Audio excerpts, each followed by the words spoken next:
Paws and Poses is a puppy yoga company that provides highly trained yoga specialists who take you through advanced group yoga sessions that is aided by the help of locally sourced puppies. We offer you a great body workout while also hopefully introducing you to your best friend. The goal of the business is to attract your attention with puppies and make you fall in love with them while moving your body. We not only want to get you moving, but we also want to decrease the number of animals in shelters. Hiring. Hiring is one of the most consequential responsibilities a manager will undertake. The people you bring into your organization directly shape its culture, performance, and long term success. This module will walk you through how to craft an effective job posting, the differences between internal and external hiring, the key steps of the hiring process, and how to conduct structured, fair interviews. By the end of this module, you will be equipped to make informed, confident, and equitable hiring decisions. Job posting versus description. Before we start looking for candidates, it is important to understand the difference between a job posting and a job description. Job posting. A job posting is what candidates see first. It is your organization's first impression, and research shows that candidates spend an average of only 14 seconds deciding whether they want to apply. With that in mind, less is more. A well-crafted job posting should be concise, engaging, and highlight what matters most to candidates. Salary range, benefits, and inclusive language. Job description. While the job posting draws candidates in, the job description provides the substance. It should give applicants a realistic and thorough picture of the role. A strong job description includes: first, a summary of the position written in a professional yet engaging tone. Second, a specific description of daily tasks and responsibilities that sets clear expectations. Third, a detailed outline of the knowledge, skills, and abilities required for success in the role. Fourth, any additional information that is pertinent to the position or of the organization.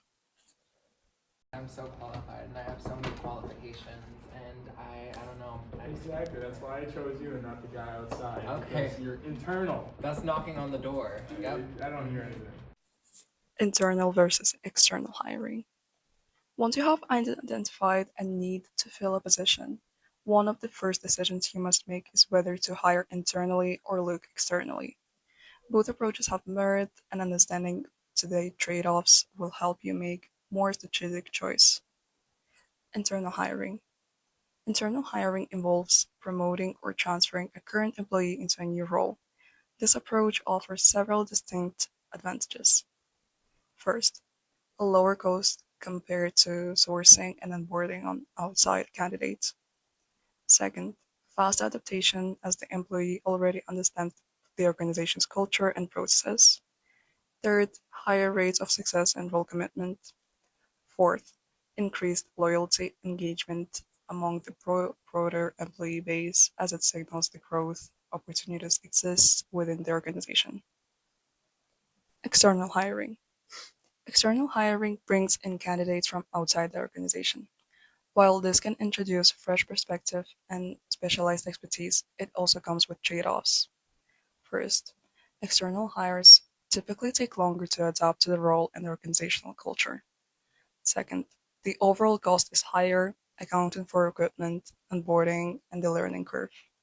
As a manager, weigh these factors against the specific needs of the role and your team before determining which path forward is most appropriate.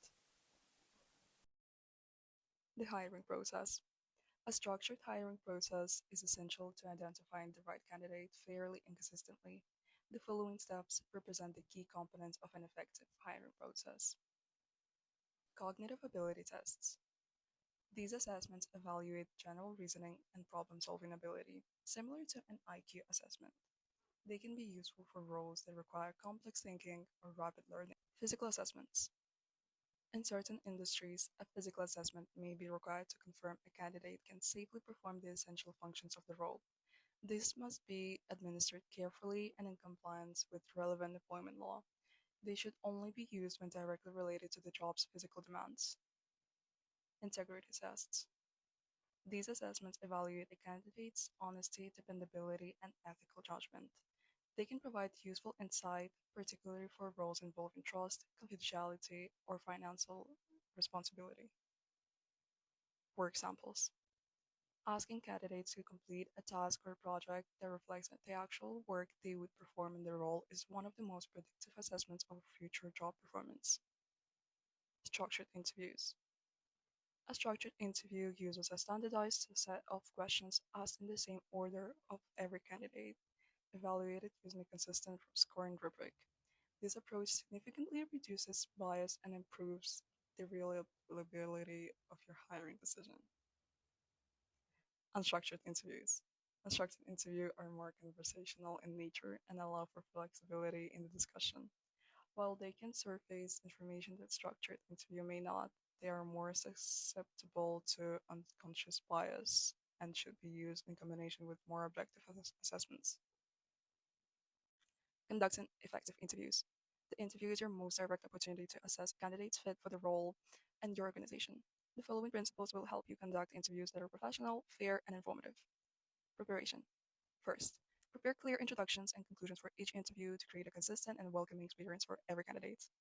Second, develop questions that are aligned with your organizational culture, specific responsibilities of the role, and essential knowledge, skills, and abilities that you're seeking. Third, establish a scoring rubric in advance so that all candidates are evaluated against the same criteria. Fourth, determine whether multiple rounds of interviews are necessary based on the complexity of the role. Fifth, identify who should participate in the interview panel to ensure diverse perspectives are represented in the evaluation process. Interview panels. Inviting multiple employees to participate in interviews not only distributes the evaluative responsibility, but also helps reduce individual bias. Panel members should be briefed on the role requirements and the evaluation rubric prior to meeting with the candidates. Scoring and decision making. Once interviews are complete, use your scoring rubrics to compare candidates objectively. Avoid making decisions based on gut feeling alone. Reference the data you have collected throughout the hiring process, including cognitive assessments, work samples, and structured interview scores, to make well-rounded, evidence-based decisions. Conclusion. This module covered the essential components of fair, strategic, and effective hiring process. To summarize, first, job postings and descriptions. Craft concise, inclusive postings that highlight salary, meaningful benefits, and clear role expectations. Pair them with detailed job descriptions that give candidates an honest picture of the position. Second, internal versus external hiring. Consider the advantages of promoting from within, lower cost, faster adaptation, and higher retention before defaulting to external recruitment. Third, the hiring process.